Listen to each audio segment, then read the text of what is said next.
नमस्कार शेतकरी मित्रांनो, मी ऋषिकेश काळिंगे कृषी जागरणच्या बुलेटिनमध्ये आपले स्वागत करतो। सुरुवातीला एक नजर ठळक बातम्यांवर। राज्यात पुन्हा अवकाळीचे संकट, शेतकऱ्यांची चिंता वाढली। महानंद गुजरातला नेला तर गप्प बसणार नाही। बाजार समितीमध्ये परराज्यातून गाड्या येण्यास सुरुवात। मसाला उद्योजक कमलताई परदेशी यांचं निधन। आता पाहूया सविस्तर बातम्या। देशभरातील वातावरणात बदल झालेला पाहायला मिळत आहे। उत्तर भारतात थंडीचा कडाका अजूनही कायम आहे, त्यामुळे त्याचा परिणाम राज्यातील वातावरणात झाला आहे। तर आता देशासह राज्याच्या काही भागात पावसाची शक्यता हवामान खात्याने व्यक्त केली आहे, त्यामुळे शेतकरी वर्गाची चिंता वाढली आहे। कोकण आणि मध्य महाराष्ट्रात सध्या थंडीचा कडाका कमी झाला असला तरी या भागात ढगाळ वातावरण आहे। तसंच इथे पावसाचे ढग घोंघावत आहेत। या भागातील जिल्ह्यांमध्ये किमान तापमानात घट झाल्यामुळे थंडीचे प्रमाण कमी झाले। ज्या भागातील तापमान कमी झाले होते तेथील तापमान 3-4 अंशांनी वाढले आहे।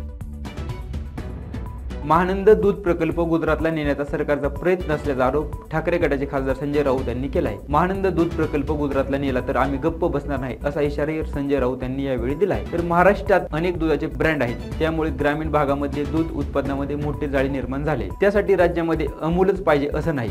कर्नाटकमध्ये अशाच प्रकारचा एक ब्रँड केंद्र सरकारने मारण्याचा प्रयत्न केला आणि त्या एका नंदिनी ब्रँडवर कर्नाटक सरकारची निवडणूक लढवली गेली असं देखील राऊत यावेळी म्हणाले।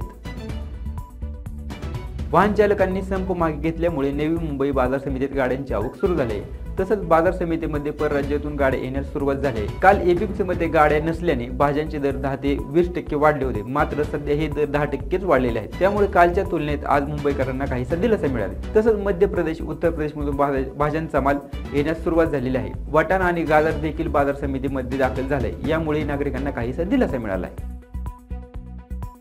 अंबिका मसाला उद्योजक असणाऱ्या कमलताई परदेशी यांचं आज निधन झालं आहे। कमलताई परदेशी यांना ब्लड कॅन्सर झाल्यामुळे त्यांच्यावर पुण्यातील ससून रुग्णालयात उपचार सुरू होते, पण उपचारादरम्यान वयाच्या 63व्या वर्षी त्यांचं पुण्यात निधन झालंय। त्या दौंड तालुक्यातील खुटबाऊ गावातील रहिवासी होत्या। कमल परदेशी या स्वतः निरक्षर होत्या, तरीही त्यांनी स्वतःच्या जिद्दीवर अंबिका मसाल्याची निर्मिती केली। या उद्योग समूहाच्या माध्यमातून त्या घराघरात पोहोचल्या। शेतमजूर ते कोट्यावधींची उलाढाल असलेल्या अंबिका मसाल्याच्या चेअरमन असा त्यांचा प्रवास राहिला। मात्र आता त्यांच्या निधनाने उद्योग समूहात काम करणाऱ्या कर्मचाऱ्यांकडून हळहळ व्यक्त केली जाते। तसंच कृषी जागरणच्या वतीने 1 डिसेंबर ते 5 डिसेंबर 2024 रोजी शेतकऱ्यांचा सन्मान सोहळा पार पडणार असून त्यासाठी नोंदणी सुरू झाली। तुम्ही या पुरस्कार सोहळ्यात सहभागी होण्यासाठी डिस्क्रिप्शन बॉक्समध्ये लिंकवर जाऊन तुमची नोंदणी करू शकता आणि या सोहळ्यात सहभागी होऊ शकता। तसंच कृषी वेगवान बातम्या पाहण्यासाठी नवनवीन व्हिडिओ पाहण्यासाठी कृषी जागरणच्या YouTube चॅनल नक्की सबस्क्राईब करा। तसंच कृषीबाबतचे अपडेट पाहण्यासाठी आमच्या फेसबुक पोस्ट शेअर पेजला नक्की लाईक करा। धन्यवाद।